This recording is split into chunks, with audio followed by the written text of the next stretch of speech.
অথবা kinetic energy কাকে বলে? দেখো সংজ্ঞাটা এইভাবে আমরা বলবো, কোনো গতিশীল বস্তু তার গতির জন্য কাজ করার যে সামর্থ্য লাভ করে তাকে গতি শক্তি বলা হয়, অর্থাৎ তাকে কাইনেটিক এনার্জি বলে। তো কোনো বস্তুর গতি শক্তি যদি থাকতে হয় তাহলে তাকে অবশ্যই গতি থাকতে হবে, অর্থাৎ স্থির অবস্থায় কিন্তু কোনো গতি শক্তি থাকবে না। অর্থাৎ একটা বস্তুতে যখন তুমি বেগ দিবা আর বেগের কারণে সে কিছু কাজ করার সামর্থ্য লাভ করবে, সেটাকে কিন্তু আমরা গতি শক্তি বলবো।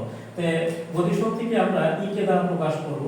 তো দেখো গতি শক্তির ইকুয়েশনটা কিভাবে আমরা একটু বুঝতে পারি। যে এটি একটি m ভরের একটা বস্তু, এটা একটা m ভরের একটা বস্তু, এই বস্তুর উপর তুমি F বল অ্যাপ্লাই করবে। এখন বস্তুটা ধরো a বিন্দুতে ছিল, F বল অ্যাপ্লাই করার কারণে বস্তুটা এখান থেকে ধরো ঠিক এখানে অর্থাৎ b বিন্দুতে স্থানান্তরিত হলো। b বিন্দুতে স্থানান্তর হলে এই সময় বস্তুটা v বেগ প্রাপ্ত হলো এবং s দূরত্ব অতিক্রম করলো। তাহলে দেখো যেহেতু এখানে বল আর সরণ আছে, তাহলে এখান থেকে আমরা কিন্তু খুব সহজেই কৃত কাজ বের করতে পারবো। তাহলে এখানে কৃত কাজ আছে w, আর w যেটা আমরা জানি বল ইনটু সরণ। তাহলে দেখো আমরা বল ইনটু সরণকে বসিয়ে দিলাম। এখন এখান থেকে দেখো বল আমরা জানি F কিন্তু m a s। এখন কথা হচ্ছে দেখো আমরা কিন্তু জানি এই s সমান, যদি আমরা দেখো এখান থেকে বলতে পারি যে v square is equal two v not square plus 2as। এখন বস্তুটা যখন a বিন্দুতে ছিল তখন যদি আমরা স্থির বিবেচনা করি তাহলে আদি বেগ কিন্তু শূন্য হবে, সেক্ষেত্রে এখানে শূন্য বসাই দেখো 2as, এখান থেকে আমি বলতে পারি as সমান কিন্তু v স্কয়ার ভাগ কিন্তু 2। তাহলে এই s এর মানটা যদি আমি এখানে বসিয়ে দিই তাহলে দেখো এখান থেকে দাঁড়াবে হাফ m v স্কয়ার। অর্থাৎ কোন একটা বস্তুকে যখন আমি F বল প্রয়োগ করে v বেগে গতিশীল করব তখন আমাকে কাজ করতে হবে w সমান হাফ m v স্কয়ার। আর আমি যখন এই পরিমাণ যখন আমি কাজ করব তখন এই কাজটাই হবে আমার গতি শক্তি। অর্থাৎ সেই ক্ষেত্রে আমরা বলতে পারি এই কৃত কাজটাই আমার গতি শক্তির সমান। তাহলে সেই ক্ষেত্রে আমরা পাবো হাফ m v স্কয়ার। তাহলে দেখো এইটাই হচ্ছে আমাদের অ্যাকচুয়ালি গতি শক্তির ইকুয়েশন, অর্থাৎ E কে সমান হাফ m v স্কয়ার। তাহলে এই ফর্মুলাটা আমরা মনে রাখবো, এই সূত্রটা দেখে আমাদের ম্যাথ করতে হয়। এটা সমান হাফ m v স্কয়ার, এটা হচ্ছে আমাদের গতি শক্তি হিসাব করার ফর্মুলা। এরপরে দেখো আমরা গতি শক্তি রিলেটেড কয়েকটা এখানে ম্যাথ দেওয়া আছে। তো ম্যাথগুলো করার আগে আমরা আরেকটা ইকুয়েশন পড়ে নিব, সেটা হচ্ছে গতি শক্তি এবং ভরবেগের মধ্যে একটা সম্পর্ক আছে। এটা কোন নাম্বার কোশ্চেন আসে একটু লক্ষ্য করো। তা আমরা কিছু সময় আগে দেখলাম যে আমাদের কাইনেটিক এনার্জি হচ্ছে E কে, আর এই E কে is equal to half m v square. এখন দেখো আমরা m v স্কয়ার অর্থাৎ এখানে একটা উপরে m নিলাম, নিচে একটা m নিলাম, অর্থাৎ উভয় পক্ষকে কিন্তু আমরা m দ্বারা গুণ করছি। দেখো এখান থেকে ক্যালকুলেশন করলে আমাদের হবে m স্কয়ার v স্কয়ার ভাগ কিন্তু 2m। তাহলে এখন দেখো এই m দিয়ে আমরা এর উপর স্কয়ার লিখতে পারি, নিচে লিখতে পারি 2m। তাই এখন একটু খেয়াল করো, এখান থেকে আমরা বলতে পারি বা E কে সমান, দেখো বস্তুর ভর আর বেগ, বস্তুর ভর আর বেগের গুণফলকে কিন্তু বলা হয় ভরবেগ, যেটাকে p দ্বারা প্রকাশ করা হয়। তাহলে আমরা এখান থেকে বলতে পারি এই m কি সমান হচ্ছে p, তাহলে দেখো স্কয়ার আছে p স্কয়ার, তাহলে এটা ভাগ 2m। তাহলে দেখো এখান থেকে আমরা পেলাম E কে সমান p স্কয়ার ভাগ 2m। অ্যাকচুয়ালি এটাই হচ্ছে গতি শক্তি এবং ভরবেগের মধ্যে সম্পর্ক। তো এই কোশ্চেনটা দিয়ে অনেক ম্যাথ আছে, এটা আমরা মনে রাখবো, মাঝে মাঝে এই কোশ্চেনটা কোন নম্বরে দেয়। ম্যাথ প্রবলেম দেখো এখানে বলছে যে একটি নিউটনের ভর এত কেজি, অর্থাৎ নিউটনের ভর দেওয়া আছে এবং এটি এত মিটার পার সেকেন্ড বেগে গতিশীল, গতি শক্তি কত হবে? তাহলে আমরা জানি কিন্তু দেখো কাইনেটিক এনার্জি হচ্ছে E কে, আর E কে ইজ ইকুয়াল টু আমরা জানি যে হাফ m v স্কয়ার। তাহলে এখানে দেখো আমরা হাফ, এখানে হিসাব করে দেখো আমাদের নিউটনের ভর কি হলো, তাহলে এর মান হচ্ছে 1.67 গুণ 10 টু দি পাওয়ার মাইনাস 27, এটা বসিয়ে দিব। আর ভির মান দেখো দেওয়া আছে 4 গুণ 10 টু দি পাওয়ার 4। তো এইটা এর উপরে দেখো স্কয়ার আছে, তাহলে এখানে স্কয়ার দিব। তো এটা ক্যালকুলেশন করলে তুমি যেটা পাবে অত জুল आंसर। সো এই অঙ্কটা খুব ইজি ছিল। এরপরে দেখো আমাদের আরেকটা অঙ্কটা এখানে বলছে যে 5 কেজি ভরের কোন বস্তুকে কত উচ্চ থেকে ফেললে এর গতিশক্তি 27 কিলোমিটার/আওয়ার বেগে চলমান 2000 কেজি লরির গতিশক্তির সমান হবে। অর্থাৎ ধরো আমার একটা বস্তু ভূমি থেকে এই উচ্চতায়, অর্থাৎ ভূমি থেকে এই উচ্চতায়, অর্থাৎ ধরে নাও যে এই উচ্চতায় বস্তুটা ছিল, এখন এই উচ্চতা থেকে ফেলে দিলে পরে তখন বস্তুতে কিন্তু আমার অভিকর্ষজ বল দ্বারা কৃত কাজ হবে। তাহলে সেই ক্ষেত্রে সেই কাজটা কিন্তু আমরা খুব সহজে হিসাব করতে পারি যে সেই কাজটা হচ্ছে এম জি এইচ, এটা হচ্ছে কৃত কাজ। আর যখন আমাদের দেখো লরির ক্ষেত্রে যদি আমরা হিসাব করি তাহলে এখানে কিন্তু তার কিন্তু সেটা সমান হবে। তাহলে লরির গতিশক্তি আমরা বলতে পারি সেটা খুব সহজে হিসাব করতে পারি হাফ এম ভি স্কয়ার এটা দিয়ে। তাহলে এখন কথা হচ্ছে ধরে নিলাম যে আমাদের 5 কেজি ভরের বস্তুর ভর হচ্ছে m1 আর লরির ভর হচ্ছে m2। তাহলে এখান থেকে আমরা দেখো খুব সহজ হিসাব করলে এইচ এর মানটা কিন্তু বের করতে পারবো, কারণ এখানে m এর মান দেওয়া আছে 5 কেজি, g এর মান দেওয়া আছে 9.8, বসিয়ে দিব। এখানে একটু খেয়াল করো এইচ এর মান কিন্তু নেই, এটা আমাদের বের করতে হবে। আর এখানে হাফ বসিয়ে দিব। আর এখানে m2 বলতে বোঝা হচ্ছে যে লরির ভর, লরি দেওয়া হচ্ছে আমাদের 2 কেজি। তাহলে এটা আমরা মানে লরির ভর দেওয়া আছে এখানে হচ্ছে 2000 কেজি। আর ভি দেওয়া আছে দেখো তোমার এই যে 27 কিলোমিটার পার আওয়ার, এটাকে মিটার পার সেকেন্ডে তুমি কনভার্ট করে নেবে। কিভাবে দেখো 27 কে যদি আমরা 1000 দ্বারা গুণ ভাগ হচ্ছে 3600, ঠিক আছে, আর এটা উপর হচ্ছে আমাদের স্কয়ার হবে। তাহলে দেখো আমরা এখান থেকে বলতে পারি যে তাহলে এই এখান থেকে আমরা ক্যালকুলেশন করলে এইচ এর যে মানটা পাবো সেটাই কিন্তু অ্যানসার, খুব ইজি আছে। খেয়াল করো এরপর আমরা দেখব কাজ শক্তির উপপাদ্যটা। তাই কাজ শক্তির উপপাদ্যটা কি দেখো, এখানে বলা হয়েছে যে কোন বস্তুর উপর ক্রিয়ারত বল কর্তৃক কৃত কাজ বস্তুর গতিশক্তির পরিবর্তনের সমান। এই কথার মানে হচ্ছে যে তুমি কোন বস্তুর উপর যখন বল প্রয়োগ করবা, বল প্রয়োগের ফলে কিছু কাজ সম্পাদিত হবে, ওই কাজটা বস্তুর গতিশক্তির পরিবর্তনের সমান। তাহলে চলো আমরা একটু বিষয়টা লক্ষ্য করি। ধরে নাও যে এইটা হচ্ছে আমার একটা বস্তু, এই বস্তুটা প্রথমে এ বিন্দুতে ছিল, এর ভর হচ্ছে m। এই বস্তুর উপর তুমি F বল অ্যাপ্লাই করলে প্রাথমিক অবস্থায় আদি বেগ ছিল মনে করে নাও v0। এখন এই বস্তুর উপর F বল প্রয়োগ করায় ধরে নাও বস্তুটি b বিন্দুতে আসলো, এই সময় বস্তুটি শেষ বেগ হলো v, এই সময় বস্তুটি s দূরত্ব অতিক্রম করবে। তাহলে আমি বলতে পারি যে আমার এই বল কর্তৃক কৃত কাজ কত, নিঃসন্দেহে যে বল বা কৃত কাজ হচ্ছে w, আর w সমান বল ইনটু সরণ। তাহলে এখন দেখো এই বলটাকে ধরলে কিন্তু আমরা পাবো m a s। এখন আমরা যদি হিসাব করি দেখো এই s কে যদি আমরা নিউটনের গতিসূত্র থেকে যদি লিখি, দেখো আমরা নিউটনের গতিসূত্র থেকে জানি v square v0 e square 2as। তাহলে এখান থেকে হিসাব করো এই s সমান যদি আমরা বের করি তাহলে তুমি বলবে যে s সমান হবে আমাদের v স্কয়ার v0 স্কয়ার ভাগ হচ্ছে 2। তাহলে এই s এর, তাহলে এই as এর মানটা আমি যদি এখন এখানে বসিয়ে দিই, দেখো লক্ষ্য করে ভাগ 2। তাহলে এখান থেকে খেয়াল করো, এখান থেকে ক্যালকুলেশন করলে half m v square v0 square. তাহলে দেখো তাহলে এখান থেকে আমি বলতে পারি যে হাফ m v স্কয়ার। দেখো এখানে এই v হচ্ছে বস্তুর শেষ বেগ ছিল, তাহলে এটা বলতে পারি আমাদের যত হাফ m v স্কয়ার যত এখানে শেষ বেগ অন্তর্ভুক্ত আছে, তাহলে আমরা এখানে বলতে পারি যে এটা হচ্ছে আমাদের ফাইনাল গতিশক্তি। আর ফাইনাল গতিশক্তিকে আমরা বলতে পারি ekf, এটা হচ্ছে ফাইনাল গতিশক্তি।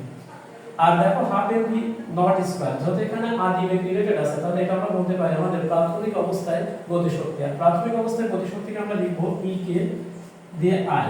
তাহলে দেখো ফাইনাল গতিশক্তি আর হচ্ছে আমাদের প্রাথমিক অবস্থায় গতিশক্তি, তাহলে এই দুটোর পার্থক্যকে আমরা বলতে পারি ডেল্টা দিয়ে ek। অর্থাৎ দেখো এখান থেকে আমরা বলতে পারি দেখো কৃত কাজ গতিশক্তির পরিবর্তনের কিন্তু সমান। অর্থাৎ এখান থেকে আমরা বলতে পারি যে দেখো আমাদের কাজ শক্তির উপপাদ্যটাই ছিল কোন বস্তুর উপর ক্রিয়ারত বল কর্তৃক কৃত কাজ বস্তুর গতিশক্তির পরিবর্তনের সমান। তাহলে এখান থেকে দেখো খুব সহজেই প্রমাণ করা যায় যে কৃত কাজ w সমান ডেল্টা দিয়ে ek, অর্থাৎ গতিশক্তির পরিবর্তনের সমান। এটাই ছিল কাজ শক্তির উপপাদ্য। স্থিতি শক্তি বা বিভব শক্তি বা এটাকে বলা হয় পটেনশিয়াল এনার্জি। তো পটেনশিয়াল এনার্জিটা কি, দেখো কোন বস্তু স্থিতিজনিত কারণে যে শক্তি অর্জন করে তাকে স্থিতি শক্তি বা বিভব শক্তি বলা হয়। অর্থাৎ এখান থেকে আমরা বুঝতে পারি যে স্থিতিশীল অবস্থায় কোনো বস্তুর ভিতরে এনার্জি সঞ্চিত থাকতে পারে, আর সেই এনার্জিটাকে আমরা বলবো হচ্ছে পটেনশিয়াল এনার্জি অথবা বিভব শক্তি অথবা স্থিতি শক্তি বলবো। তো আমরা একটু উদাহরণ দ্বারা ভালোভাবে বোঝার চেষ্টা করি।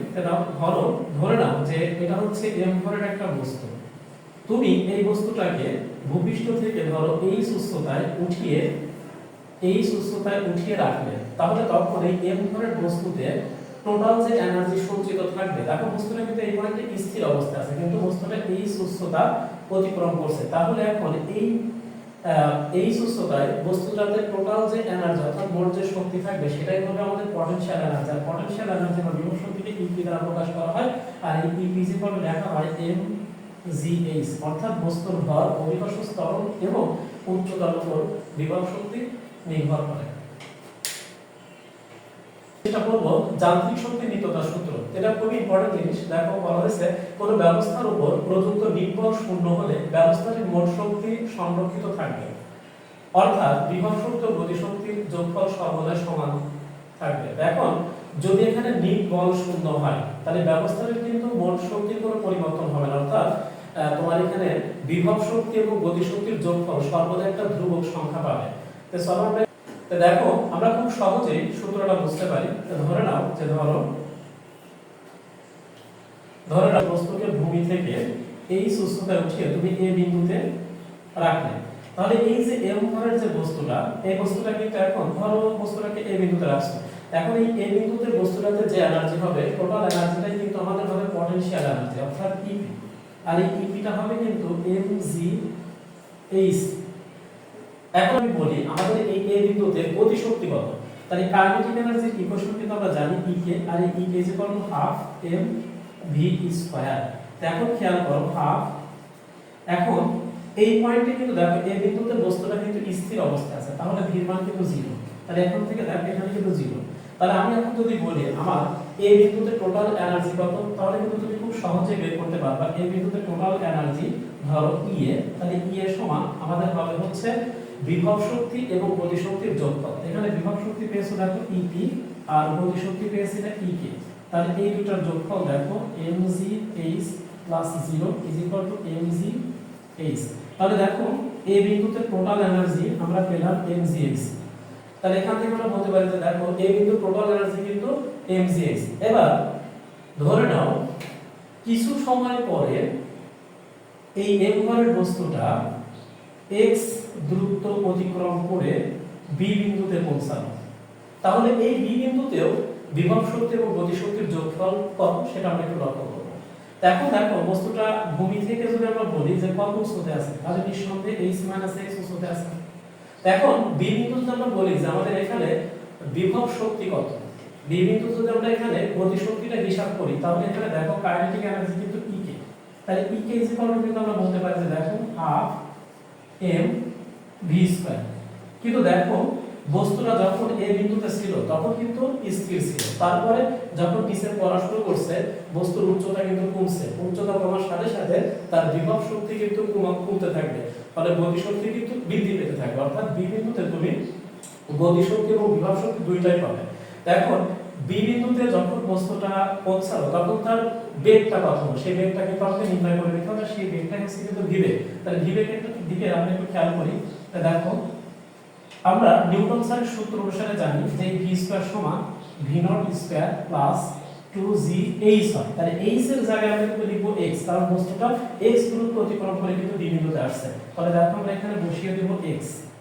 তাহলে এখন আমরা যদি ক্যালকুলেশন করি, খেয়াল করো ½ m, তাই বস্তু কিন্তু প্রাথমিক অবস্থায় যখন a বিন্দুতে ছিল তখন কিন্তু স্থির ছিল, তাহলে আমি বলতে পারি এই v0টা 0, তাহলে v0টা 0 বসিয়ে দিলে দেখো আমাদের ইকুয়েশনটা দাঁড়ায় 2gh।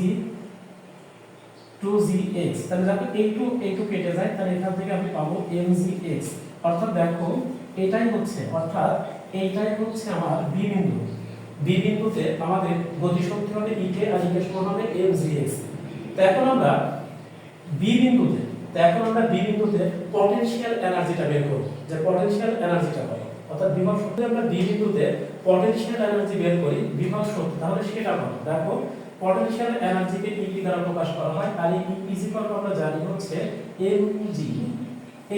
এখন বস্তুটা দেখো ভূমি থেকে h - x উচ্চতায় আছে, তাহলে এখানে h - x, তাহলে এখন দেখো mgh - mgh, তাহলে বি বিন্দুতে আমাদের কিন্তু পটেনশিয়াল এনার্জি বা বিভব শক্তি কিন্তু হবে mgh - mgh।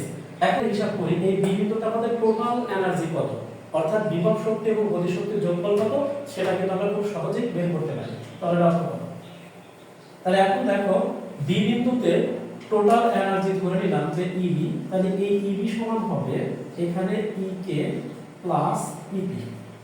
তাহলে দেখো বি বিন্দুতে ইকে কিন্তু ছিল আমাদের হচ্ছে এম জি এক্স প্লাস, আর ইপি ছিল হচ্ছে আমাদের M G H minus M G X. তাহলে দেখো এম জি এক্স আর এম জি এক্স কেটে যায়, তাহলে কি পাবো এম জি এইচ। তাহলে দেখো এই বিন্দুতে আমরা টোটাল এনার্জি পেয়েছিলাম এম জি এক্স, আবার বি বিন্দুতে পেলাম এম জি এইচ। অর্থাৎ দেখো তুমি যদি ভূমি স্পর্শ করার পূর্ব মুহূর্তেও বের করো, তাহলে বিভব শক্তি এবং গতি শক্তির যোগফল সর্বদাই ধ্রুবক থাকবে।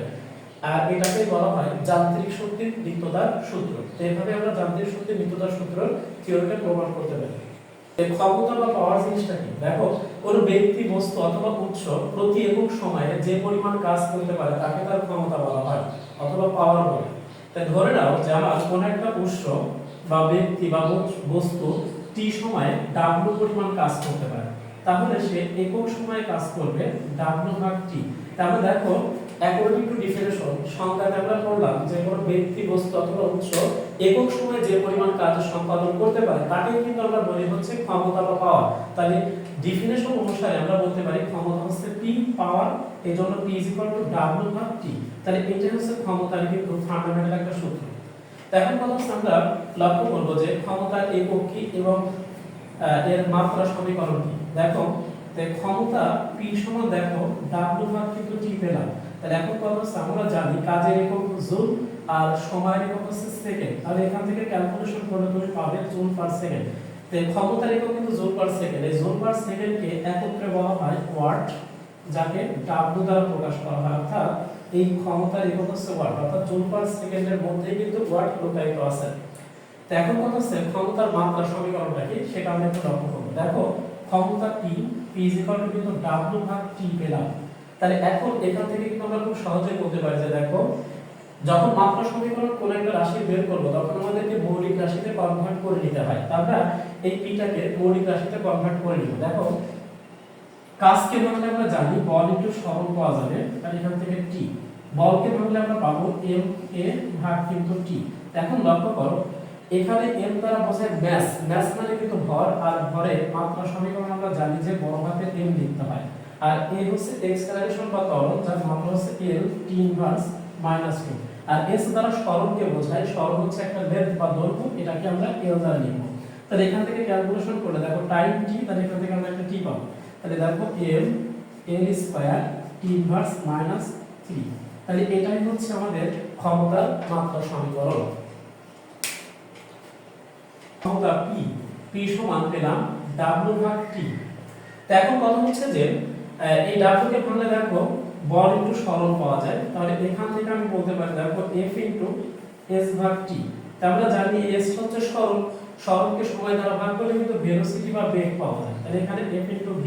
তাহলে দেখো এইটা, তাহলে এইটা কিন্তু মানে ক্ষমতা, বল এবং বেগের মধ্যে সম্পর্ক। সেটা একটা ম্যাথমেটিক্স ফর্মুলা, তো এটা তোমরা মনে রাখবে, এটাকে ম্যাথ করতে হয়। আর যদি খ নম্বর প্রশ্নে আসে যে বলে যে ক্ষমতা, বল এবং বেগের মধ্যে রিলেশন বিল্ড আপ করো, তাহলে আমরা এইভাবে রিলেশনটা বিল্ড আপ করে দিব। এরপরে আরেকটা বিষয়, সেটা হচ্ছে যে যখন মোটর দিয়ে পানি তোলার বিষয় বলবে তখন, বা পাম্পের সাহায্যে যখন পানি তোলার বিষয়ে অঙ্ক আসবে তখন কিন্তু এই ক্ষমতা দেখো P সমান আমরা দেখলাম W ভাগ T। তখন এই W সমান দেখো বল ইনটু সরণ, তখন যত পানিটা আমরা অভিকর্ষ বলের বিরুদ্ধে তুলতে হয়, এজন্য এখানে F সমান লিখে নেব mgh ভাগ কিন্তু T। তাহলে এই ইকুয়েশনটা আমরা মনে রাখবো। এইটা আমরা ইউজ করব যখন হচ্ছে পাম্পের সাহায্যে পানি তোলার ক্ষেত্রে, অর্থাৎ পানি উত্তোলন করার ক্ষেত্রে এই সূত্রটা অ্যাপ্লাই করে আমরা ম্যাথ করব।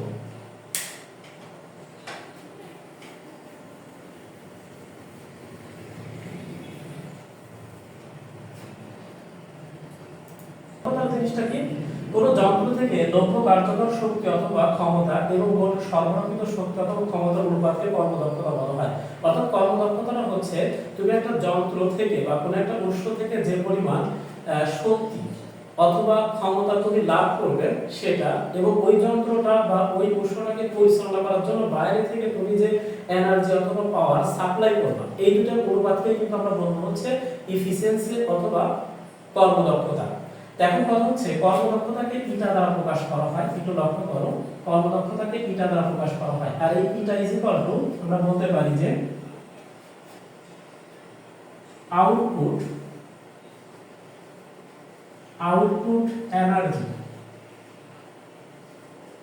এনার্জি অথবা পাওয়ার ইনপুট এনার্জি অথবা পাওয়ার গুণ 100%। মানে একটু লক্ষ্য করো, কর্মদক্ষতাকে ইটা দ্বারা প্রকাশ করা হয়, আর এটা is equal two output energy অথবা পাওয়ার, অর্থাৎ লক্ষ্য কার্যকর শক্তি অথবা ক্ষমতা এবং ইনপুট এনার্জি অথবা পাওয়ার, অর্থাৎ তুমি বাইরে থেকে যতটুকু এনার্জি সাপ্লাই করতেছ অথবা ক্ষমতা সাপ্লাই করতেছ এটা অনুপাতিক হচ্ছে কর্মদক্ষতা। আর কর্মদক্ষতাকে 100% এ প্রকাশ করা হয় বা শতকরায় প্রকাশ করা হয়, এজন্য 100 দ্বারা গুণ করা হয়। সাধারণত ম্যাথ সমস্যার সমাধানের নিয়ম। এই কোয়াড্রেটিক অঙ্কগুলো আমাদের বোর্ড পরীক্ষা অনেকে আসে। এই কোয়াড্রেটিক অঙ্কগুলোর ক্ষেত্রে আমাদের এখানে যে প্রবলেমগুলো ফেস করতে হয় সেটা হচ্ছে পানির ভর নির্ণয়ের ক্ষেত্রে আরেকটা জিনিস আছে, সেটা হচ্ছে যে তুমি পানি উত্তোলনের জন্য গড় উচ্চতা অথবা গড় সরণ কোনটা ইউজ করবে, অর্থাৎ এইচ এর ভ্যালুটা নিয়ে আমার একটু প্রবলেম হবে। তো এখানে আমি দুইটা কেস দেখো, একটা আছে পানি পূর্ণ কুয়ার ক্ষেত্রে এইচ এর ভ্যালুটা কি হবে, আর কুয়াটা যখন অর্ধেক পানি দ্বারা পূর্ণ থাকবে তখন এইচ এর ভ্যালুটা কত হবে একটু লক্ষ্য করো। তো আমরা প্রথমটা হচ্ছে কেস 1। তাহলে খেয়াল করো, কেস 1 এ ধরে নাও যে এইটা আমাদের একটা কুয়া, এই কুয়াটা পানি দ্বারা পূর্ণ, অর্থাৎ কুয়াটা হচ্ছে পানি দ্বারা পূর্ণ। এই কুয়ার গভীরতা আমি এল ধরে নিলাম। এখন তুমি লক্ষ্য করো, যখন আমি পাম্পের সাহায্যে এই কুয়া থেকে পানি তুলবো, এটা কিন্তু পানি পূর্ণ, অর্থাৎ কুয়াটা পানি দ্বারা পরিপূর্ণ। তো এখন কথা হচ্ছে দেখো, পানি মানে পাম্পের সাহায্যে যখন পানি তুলবো তখন পাম্প কিন্তু দেখো এই উপরের পানি কিন্তু তুলবে, তাই উপরের ক্ষেত্রে কিন্তু আমি যদি বলি এখানে সরণ কিন্তু শূন্য, আবার এই নিচের পানিও কিন্তু কুয়া উঠাবে, তাহলে সেই ক্ষেত্রে কিন্তু সে এল। তাহলে এখানে দেখো দুইটা সরণ পাচ্ছি, এইজন্য পানি উত্তোলনের জন্য গড় সরণ এটা আমাকে নিতে হয়, গড় সরণ বা পানি উত্তোলনের জন্য গড় উচ্চতা নিতে হয়। তো গড় উচ্চতা বা কার্যকারী উচ্চতা হচ্ছে h, আর h is equal to l plus 0 ভাগ হচ্ছে 2, অর্থাৎ এখানে l ভাগ 2। এই কথার মানে কি? এই কথার মানে হচ্ছে যখন কুয়াটা পানি দ্বারা পূর্ণ থাকবে তখন তুমি h এর মানটা নিবা l ভাগ 2। ধরো এখানে l এর মান আমি বলে দিলাম যে এখানে l সমান 10 মিটার। তাহলে তুমি যখন পাম্পের ক্ষমতা বের করবে তখন h এর মানটা অ্যাপ্লাই করবে, নিঃসন্দেহে l কে 2 দ্বারা ভাগ করবে, করে দেখো 10 ভাগ 2 ইজ ইকুয়াল টু 5 মিটার, অর্থাৎ 5 মিটার অ্যাপ্লাই করবে। এরপর আমাদের আরেকটা কেস আছে, যে কেসটাকে বলা হয় হচ্ছে তোমার কুয়াটা যখন অর্ধেক পানি দ্বারা পূর্ণ থাকবে, তাহলে সেটা আমরা একটু লক্ষ্য করেছি।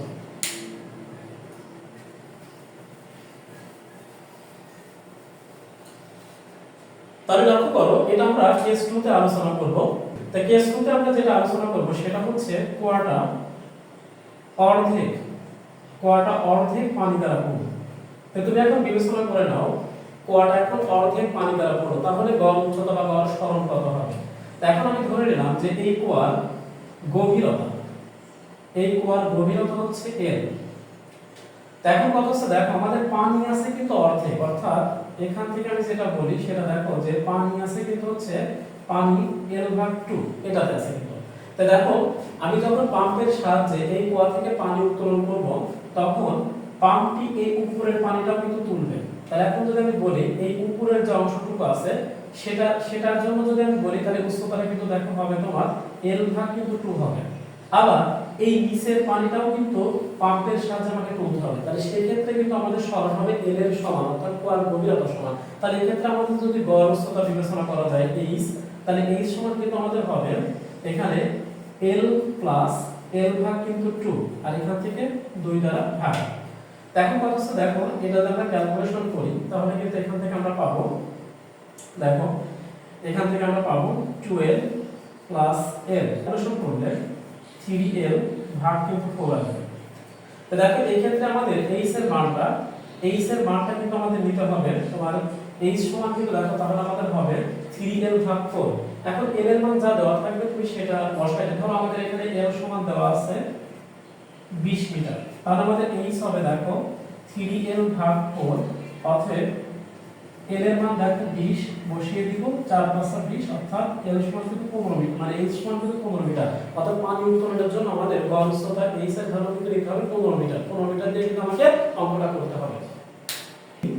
কেস 3 তে আমরা দেখাবো যে আসলে পানি উত্তোলন করার জন্য পানির ভরটা আমরা কিভাবে নির্ণয় করব। এখানে ভর নির্ণয় করতে গেলে দেখো আমরা কিন্তু জানি যে ঘনত্ব হচ্ছে রো, আর রো ইজ ইকুয়াল টু আমরা জানি m ভাগ কিন্তু v। তাহলে এখানে পানির ভর কিন্তু হচ্ছে m, আর এই m সমান কিন্তু আমরা বলতে পারি রো গুণন v। এখন দেখো রো, এখন এই v মানটা কত? vটা হচ্ছে যত কুয়াটাকে সিলিন্ডার বিবেচনা করা হয়, আর সিলিন্ডারের কি হয় হচ্ছে পাই r স্কয়ার l। তাহলে এখন দেখো রো পাই r স্কয়ার l, তাহলে এই হচ্ছে পানির ভর বের করার কিন্তু ফর্মুলা। তাই তুমি যদি দেখো যত পানি এর ঘনত্ব আমি বসিয়ে দেব 1000, আর এখানে পায়ের মান আমরা জানি, আর এর মান হচ্ছে ওই কুয়ার ব্যাসার্ধ, আর এর হচ্ছে কুয়ার গভীরতা। বসিয়ে দিলে আমরা এখান থেকে খুব সহজে পানির ভর বের করতে পারব। এখানে 2 কেজি ভরের একটা বস্তুকে ভূমি থেকে খাড়া ঊর্ধ্বে নিক্ষেপণ করা হলো এবং বস্তুটি 8 সেকেন্ড পরে ভূমিতে ফিরে এলে নিক্ষেপণ মুহূর্তে এবং নিক্ষেপণ 2 সেকেন্ড পরে বস্তুটির বিভব শক্তি এবং গতি শক্তি কত? এই অঙ্কটা আমরা একটু সলিউশন করব। এখানে দেখো বস্তুর ভর দেওয়া আছে, অর্থাৎ m সমান কিন্তু 2 কেজি দেওয়া আছে, আর এখানে দেওয়া আছে বস্তুটি 8 সেকেন্ড পরে ভূমিতে ফিরে এলো, অর্থাৎ বস্তুটা উপরে উঠে আবার কিন্তু ভূপৃষ্ঠে ফিরে আসছে। তাহলে এই 8 সেকেন্ডটাকে আমরা বলতে পারি বিচরণ কাল, যেটাকে আমরা বড় হাতে t দ্বারা প্রকাশ করি, অর্থাৎ t সমান কিন্তু 8 সেকেন্ড দেওয়া আছে। তাহলে t সমান যদি 8 সেকেন্ড দেওয়া থাকে, তাহলে এখান থেকে খুব সহজে আমরা কত বেগে বস্তুটাকে উপরে নিক্ষেপণ করা হয়েছিল সেটা কিন্তু আমরা বের করতে পারি। সেটা বের করার জন্য দেখো আমরা জানি যে t = 2v0 ভাগ কিন্তু g। তাহলে এখান থেকে দেখো আমরা খুব সহজেই বলতে পারি v0 সমান t গুণন g ভাগ হচ্ছে 2। তাহলে দেখো t কিন্তু এখানে দেওয়া আছে আমাদের 8 সেকেন্ড, তাহলে বসিয়ে দেব, g হচ্ছে 9.8, আর বস্তুটার আদি বেগ, অর্থাৎ বস্তুর আদি বেগ ছিল 39.2 মিটার পার সেকেন্ড, অর্থাৎ এই বেগে বস্তুটাকে উপরে নিক্ষেপণ করা হয়েছিল। এখন বলছে নিক্ষেপণ মুহূর্তে, তাহলে নিক্ষেপণ মুহূর্তে যখন বলবে সেই ক্ষেত্রে আমাদের বিভব শক্তি কত? এইটা একটু খেয়াল করো। নিক্ষেপণ মুহূর্তে আমরা কিন্তু জানি যে বিভব শক্তি হচ্ছে EP, আর এই EP = mgh।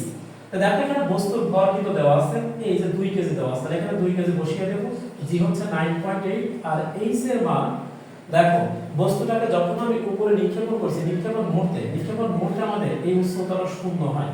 তাহলে এখানে শূন্য হলে দেখো EP সমান কিন্তু 0 জুল, অর্থাৎ নিক্ষেপণ মুহূর্তে আমাদের গতি শক্তি, মানে নিক্ষেপণ মুহূর্তে আমাদের বিভব শক্তি কিন্তু শূন্য হবে, অর্থাৎ পটেনশিয়াল এনার্জি যেটা কিন্তু আমরা শূন্য পাবো। এরপরে লক্ষ্য করো যে আমাদের নিক্ষেপণ মুহূর্তে গতি শক্তিটা কত? কাইনেটিক এনার্জি হচ্ছে EK, আর এই EK = half mv²। তাই এখান থেকে লক্ষ্য করো half m হচ্ছে আমাদের এখানে নিক্ষেপণ মুহূর্তে, অর্থাৎ বস্তুটাকে যে বেগে নিক্ষেপণ করা হয়েছিল সেটা হচ্ছে v0 বেগে। এখন কথা হচ্ছে m এর মান কিন্তু এখানে দেওয়া আছে দেখো 2 কেজি, আর v0 e দেখো 39.2 মিটার পার সেকেন্ড, আর এটা এখানে বসিয়ে দিয়ে এটার উপর স্কয়ার করব। সো তুমি এটা ক্যালকুলেশন করলে যা পাবে কত জুল হচ্ছে আমাদের অ্যানসার, অর্থাৎ নিক্ষেপণ মুহূর্তে আমাদের গতিশক্তি ছিল এত জুল।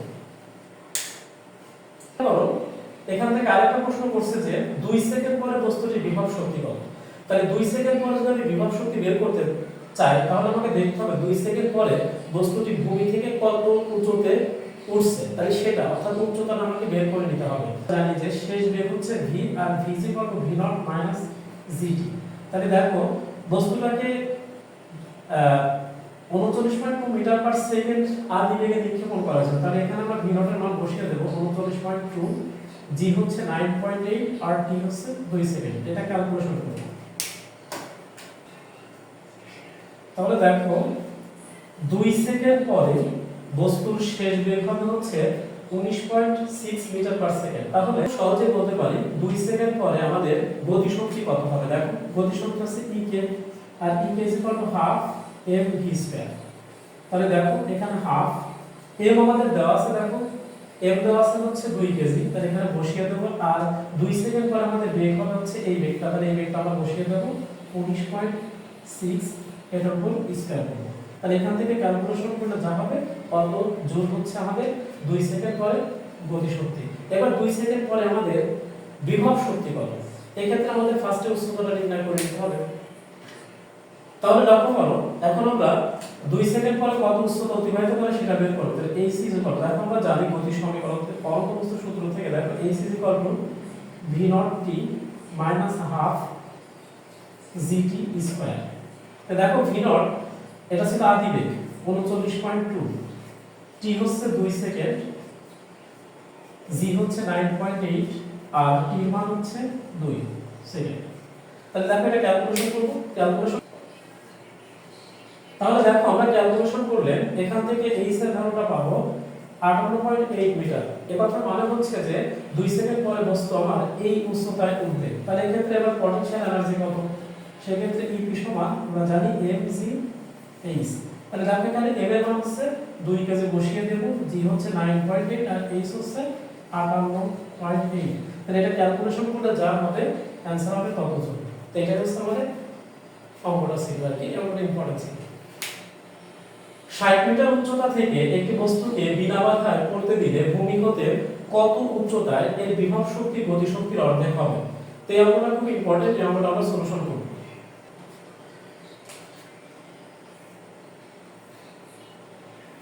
ধরে নাও ভূমি থেকে h উচ্চতা, এখানে h সমান কিন্তু 60 মিটার দেওয়া আছে, এই উচ্চতায় ঠিক এই পয়েন্ট অর্থাৎ এই বিন্দুতে একটা বস্তু আছে। এখন এই বস্তুটাকে আমি বিনা বাধায় পড়তে দেব, পড়তে দিলে ভূমি থেকে কত উচ্চতায় বিভব শক্তি গতি শক্তির অর্ধেক হবে। আমি ধরে নাম এই বস্তুটা অভিকর্ষ বল দ্বারা নিচে পড়া শুরু করলো এবং নিচে পড়ে সে বি বিন্দুতে আসলো। এই সময় বস্তুটা x দূরত্ব অতিক্রম করে। তাহলে দেখো এই বিন্দুর ক্ষেত্রে যদি আমরা হিসাব করি, এই বিন্দুতে কিন্তু আমাদের এখানে বিভব শক্তি সর্বোচ্চ থাকবে, কিন্তু ওখানে গতি শক্তি কিন্তু শূন্য। কেন? কারণ এই বিন্দুতে বস্তুটা স্থির অবস্থায় আছে, অর্থাৎ এই বিন্দুতে টোটাল এনার্জিটাই কিন্তু আমাদের হচ্ছে পটেনশিয়াল এনার্জি বা বিভব শক্তি। কিন্তু বি বিন্দুতে যখন বস্তুটা আসবে তখন কিন্তু তার বিভব শক্তি এবং গতি শক্তি উভয়ই থাকবে। তাই বি বিন্দুতে আমাদের যদি আমি বলি এখানে আমাদের গতি শক্তিটা কত, তাই দেখো আমরা কাইনেটিক এনার্জি কিন্তু জানি হচ্ছে E কে আর এই E কে ইকুয়াল আমরা জানি কিন্তু হাফ m v স্কয়ার।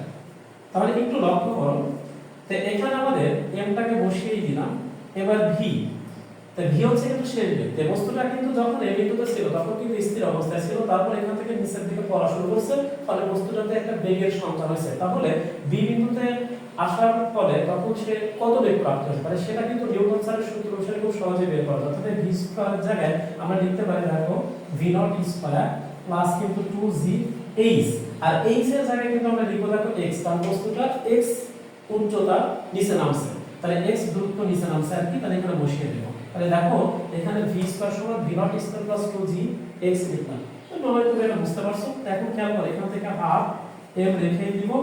এখন বস্তুটা কিন্তু দেখো এই বিন্দুতে স্থির ছিল, তাহলে আমরা বলতে পারি আদি বেগ 0, তাহলে v0 এর মান 0, তাহলে এখান থেকে আমরা পাবো হচ্ছে 2gx। তাহলে দেখো a2 আর a2 কেটে গেল, তাহলে এখান থেকে আমরা পাবো mgx। তাহলে দেখো এখান থেকে আমরা কাইনেটিক এনার্জি অর্থাৎ গতি শক্তি পেলাম mgx। এখন আমরা দেখব যে এই বি বিন্দুতে পটেনশিয়াল এনার্জি কত। তাই এটা আমরা খেয়াল রাখবো যে এখানে আমাদের গতি শক্তি হচ্ছে E কে mgx। এখন আমরা বি বিন্দুতে পটেনশিয়াল এনার্জি বের করব। তো দেখো বি বিন্দুতে EP, আর আমরা জানি যে EP কিন্তু mgh পটেনশিয়াল এনার্জি। তাহলে এখানে m টাকে রেখে দিব g, আর এখানে h মাইনাস মানে দেখো বস্তুটা এখন ভূমি থেকে কিন্তু আমাদের আছে h মাইনাস x উচ্চতা। তাহলে এখানে h এর জায়গায় কিন্তু আমরা লিখব h মাইনাস x। তাহলে দেখো এখান থেকে ক্যালকুলেশন করলে আমরা পাবো mgh বে mgx। তাহলে বি বিন্দুতে আমাদের পটেনশিয়াল এনার্জি বা বিভব শক্তি E সমান mgh মাইনাস mgx। এখন আমরা একটু শর্তের দিকে তাকাবো। দেখো এখানে কন্ডিশন দিয়ে দিয়েছে যে ভূমি হতে কত উচ্চতায় এই বিভব শক্তি গতি শক্তির অর্ধেক হবে। তাহলে আমরা দেখো এখন EP গতি শক্তির অর্ধেক, অর্থাৎ এই পটেনশিয়াল এনার্জিটা গতি শক্তির অর্ধেক হবে, অর্থাৎ হাফ EK। এই জিনিসটা কিন্তু আমরা লিখলাম প্রশ্ন মতে অথবা শর্ত মতে, প্রশ্নের মতে বা শর্ত মতে কিন্তু আমরা লিখতে পারি। দেখো এই EP সমান কিন্তু আমরা বলতে পারি যে দেখো M G H minus M G X. আর এই টুটা এই পাশে আসলে কিন্তু দেখো এখানে গুণ হয়ে যায়। আর ই কে সমান দেখো আমাদের লেখা ছিল এম জি এক্স, তাহলে মানগুলো বসিয়ে দিলাম। আমরা এখান থেকে ক্যালকুলেশন করি, দেখো 2 mg h minus 2 mg x equal to দেখো 2 mg x। তো দেখো এখান থেকে 2 mg h এটাই পাশে 3x, তাহলে এখান থেকে আমরা বলতে পারি যে x সমান 2h ভাগ কিন্তু 3। এবার তুমি একটু খেয়াল করো, এখানে h এর ভ্যালুটা কিন্তু দেওয়া আছে, দেখো 60 মিটার। তাহলে আমরা এখানে h এর ভ্যালুটা বসিয়ে দেব 60 ভাগ 3। দেখো কাটাকাটি করলে 20। অতএব এখান থেকে আমি বলতে পারি x সমান কিন্তু আসবে আমাদের হচ্ছে 40 মিটার। তাহলে দেখো অর্থাৎ যখন বস্তুটা 40 মিটার নিচে নামবে তখন কিন্তু এর বিভব শক্তি গতি শক্তি কিন্তু অর্ধেক হবে, কিন্তু সারফেসে যে ভূমি থেকে কত উচ্চতায়, তাহলে ভূমি থেকে কত উচ্চতায় এই ঘটনাটা ঘটবে সেটা বের করতে গেলে আমাকে টোটাল উচ্চতা ছিল 60 মিটার, এই 60 মিটার থেকে আমাকে 40 মিটার বিয়োগ করতে হবে, তাহলে ইজ ইকুয়াল টু 20 মিটার। তাহলে এই 20 মিটার অর্থাৎ ভূমি থেকে 20 মিটার উচ্চতায় আমার বিভব শক্তি গতি শক্তি অর্ধেক হবে। এটা খুবই ইম্পর্টেন্ট একটা অংশ। এবারে খেয়াল করো, আমরা আরো একটি গুরুত্বপূর্ণ অঙ্ক সলিউশন করব। এখানে বলা হয়েছে একটি দালানের ছাদের সাথে লাগানো 5 মিটার লম্বা একটি মই আনুভূমিকের সাথে 30 ডিগ্রি কোণ করে আছে। 60 কেজি ভরের এক ব্যক্তি 20 কেজি ভরের একটি বোঝা নিয়ে 10 সেকেন্ডে ছাদে উঠলেন। তার অশ্ব ক্ষমতা বের করো, অর্থাৎ হর্স পাওয়ার বের করতে হবে আর কি। তে দেখো বিষয়টা হচ্ছে, যদি আমি এটা চিত্রে দেখাই, তে ধরে নাও এটা হচ্ছে আমাদের একটা দালানের ছাদ। এই ছাদের উচ্চতা h ধরে নিলাম, এটা হচ্ছে ভূমি, আর এটা হচ্ছে আমাদের মই। তো এই মইয়ের দৈর্ঘ্যটা কিন্তু দেওয়া আছে, খেয়াল করে দেখো এই মইয়ের দৈর্ঘ্য হচ্ছে x, আর এই x ইকুয়াল টু দেওয়া আছে 5 মিটার। তাহলে এটা বসিয়ে দিব। আর মইটা ভূমির সাথে থিটা ইকুয়াল টু 30 ডিগ্রি কোণ তৈরি করে। তাহলে এখন তুমি খেয়াল করো ক্ষমতা কত। এখন এই যে তার এই 5 মিনিট মানে তার 60 কেজি ভরের এক ব্যক্তি 20 কেজি ভরের একটা বোঝা নিয়ে কিন্তু 10 সেকেন্ডে ছাদে উঠছে, তার এই ছাদে উঠতে টাইম লাগছে কত, দেখো এখানে সময় কিন্তু দেওয়া আছে 10 সেকেন্ড। তাহলে আমি এখানে বলতে পারি সময় t দেওয়া আছে, t = 10 সেকেন্ড। এখন আমরা কিন্তু জানি যে আমাদের ক্ষমতা, তো এখন কত ছিল দেখো এই h অর্থাৎ ভূমি থেকে আমাদের পারপেন্ডিকুলার অর্থাৎ লম্বনবী যে সরণ সেই সরণটা কিন্তু আছে h। তাহলে এখানে h এর ভ্যালুটা কত, এটা কিন্তু আমরা খুব সহজে বের করতে পারি। দেখো sin থিটা দিয়ে যদি আমরা হিসাব করি, সাগরের লম্ব অতি অর্থাৎ লম্ব ভাগ অতিভুজ, তাহলে এখানে লম্ব হচ্ছে h আর অতিভুজ হচ্ছে x। তাহলে একটু হিসাব করে দেখো h সমান sin থিটা ইনটু x, তাহলে এইটা লিখতে হবে বা x দিয়ে sin থিটা এটা লিখে ফেলতে পারি। তো এখন আমরা জানি যে ক্ষমতা হচ্ছে p, আর p কিন্তু আমরা জানি m g h ভাগ কিন্তু t। তো এখন m এর মান দেখো লক্ষ্য করে এখানে দেওয়া আছে আমাদের ব্যক্তির ভর 60 কেজি ভরের ব্যক্তি আর 20 কেজি ভরের বোঝা নিছে, তাহলে টোটাল হচ্ছে 60 আর 20 যোগ করলে হচ্ছে 80 বা 80। দেখো জি এর মান হচ্ছে 9.8 বসাই দিব, আর h সমান আমরা পেয়েছিলাম x sin থিটা, আর এখানে t এর মান কিন্তু দেখো দেওয়া আছে 10 সেকেন্ড। তাহলে বসিয়ে দেব। তাহলে এখন ক্যালকুলেট করো 9.8 x = 5 আর sin থিটা মান হচ্ছে 30 ডিগ্রি আর সময় হচ্ছে 10 সেকেন্ড। তো এখান থেকে আমরা ক্যালকুলেশন করলে p এর যে মানটা পাবো অর্থাৎ ক্ষমতা যেটা পাবো সেটা আসবে হচ্ছে আমাদের ওয়াটে। এই ওয়াটটাকে আমরা 746 দ্বারা ভাগ করলে যেটা হবে তখন আমরা সেই ক্ষমতাটাকে p সমান হর্স পাওয়ার অর্থাৎ অশ্ব ক্ষমতায় লিখতে পারবো। আমার মনে হয় তোমরা অঙ্কটা বুঝতে পেরেছো। আমরা সলিউশন করব। এই অঙ্কে বলা হয়েছে একটি পানিপূর্ণ কুয়ার গভীরতা এবং ব্যাস যথাক্রমে, অর্থাৎ গভীরতা দেওয়া আছে কিন্তু 10 মিটার, এটা হচ্ছে গভীরতা, আর ব্যাস দেওয়া আছে তোমার 1.5 মিটার। একটি পাম্প 20 মিনিটে কুয়াটিকে পানি শূন্য করতে পারে। পাম্পের অশ্ব ক্ষমতা নির্ণয় করো। তারপরে দেখো আরেকটা প্রশ্ন বলছে এর সাথে 0.4 হর্স পাওয়ার ক্ষমতা আর একটি পাম্প যুক্ত করলে কি পরিমাণ সময় সাশ্রয় হবে। তারপর আমরা একটু সলিউশন করব। প্রথমে আমরা পাম্পের অশ্ব ক্ষমতা নির্ণয় করব। তো দেখো ফার্স্টে একটি পানিপূর্ণ কুয়ার গভীরতা মানে কিন্তু হচ্ছে এখানে n এর মান দেওয়া আছে। অর্থাৎ এখানে এল সমান কিন্তু আমরা বলতে পারি 10 মিটার। আরেকটা কথা এখানে বলে দেওয়া আছে যে একটি পানি পূর্ণ কুয়া, অর্থাৎ কুয়াটা কিন্তু পুরোপুরি পানি দ্বারা পূর্ণ আছে। তাহলে পানি দ্বারা যদি কুয়াটা পূর্ণ থাকে তাহলে সেক্ষেত্রে আমরা জানি গড় উচ্চতা এইচ বের করার সূত্রটা হচ্ছে এখানে এই এলটাকে 2 দ্বারা ভাগ করতে হবে, অর্থাৎ 10 কে 2 দ্বারা ভাগ করলে আমরা এখান থেকে পাবো 5 মিটার। অর্থাৎ এটা হচ্ছে আমাদের এইচ এর মান। এটা হচ্ছে পানি উত্তোলনের জন্য গড় উচ্চতা বা কার্যকরী সরণ। এরপরে একটু খেয়াল করো, আমাদের এখানে ব্যাস দেওয়া আছে ডি, ডি এর মান দেওয়া আছে দেখো 1.5 মিটার। তাহলে এটাকে 2 দ্বারা ভাগ করব, করে আমরা কুয়ার ব্যাসার্ধ বের করে নিব। তাহলে কুয়ার ব্যাসার্ধটা বের করে নিলাম। এরপরে দেখো পানি শূন্য করতে 20 মিনিট টাইম লাগতেছে।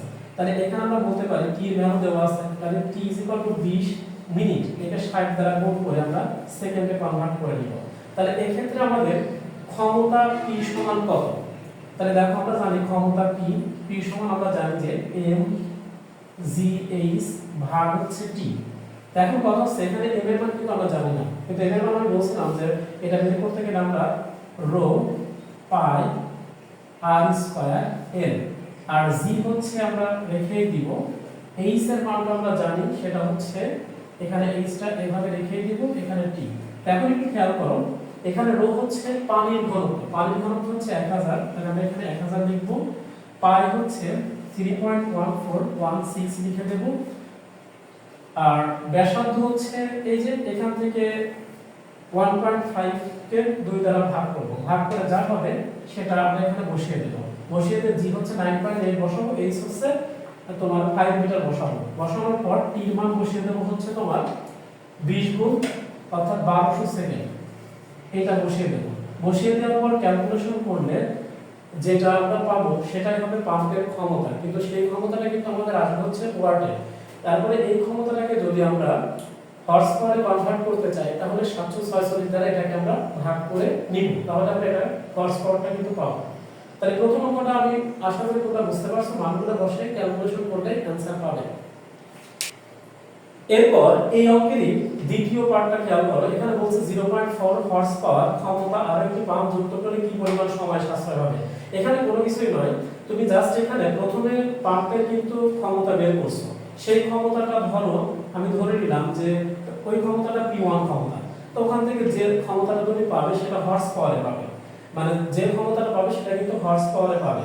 সেই ক্ষমতার সাথে অর্থাৎ এই P1 ক্ষমতার সাথে এই ক্ষমতাটা যোগ করবে, করে পাম্পের টোটাল ক্ষমতা কিন্তু ধরো তখন P হবে, P হচ্ছে টোটাল ক্ষমতা।